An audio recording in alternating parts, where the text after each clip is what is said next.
Voici la Terre, endroit unique dans tout l'univers, mais aussi extrêmement fragile. Nous, humains, vivons sur cette planète depuis très peu de temps, soit environ 200 000 ans. Notre évolution a été très rapide pour le peu de temps où nous sommes ici, surtout les 2000 dernières années qui ont été très productives. Nous avons pris le contrôle sur les autres espèces et nous sommes multipliés jusqu'à 7 milliards. 7 milliards de personnes sur une toute petite planète. Bien sûr, pour nous les Canadiens, la planète nous paraît pas si petite grâce à nos 9 985 000 km².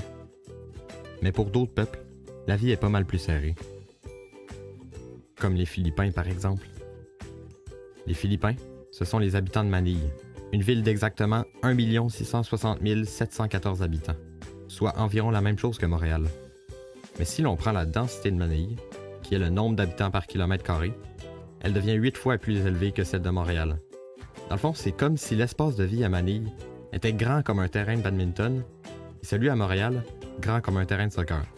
Et si tous les Philippins habitaient dans une même portion d'espace, ils auraient chacun un carré de 20 mètres par 20 mètres pour y vivre. Et ce carré devenait de plus en plus petit au fil du temps. Ce problème n'est pas seulement présent à Manille, c'est un problème mondial. Et ce problème, c'est la surpopulation. La Terre ne pourra bientôt plus supporter tout notre poids. Mais l'homme, en 2016, conscient de sa limite de son espace de vie, que fait-il? Il consomme. Il surconsomme. C'est quand même ironique.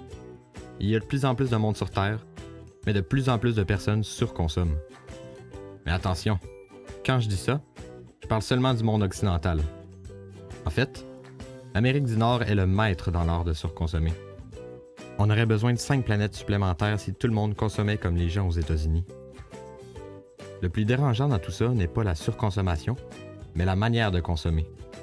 Pour bien expliquer ce concept, je vais prendre un exemple avec ces 9 biscuits. Ils sont très importants parce qu'ils représentent toute la nourriture produite dans le monde. Donc, avec 3 de ces biscuits, on peut nourrir tout le bétail du monde.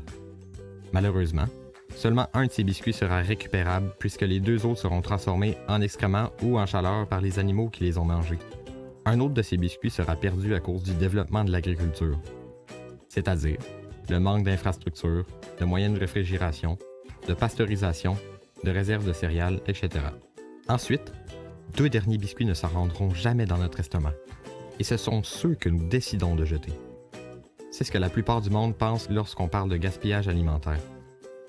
La nourriture finira dans la poubelle de notre maison, des restaurants et des supermarchés. Donc, sur les 9 biscuits qu'on avait au départ, il ne nous en reste que 4. En réduisant notre consommation de fast-food, on pourrait économiser de la nourriture et abaisser le taux d'obésité qui est en voie de devenir la première cause de décès aux États-Unis.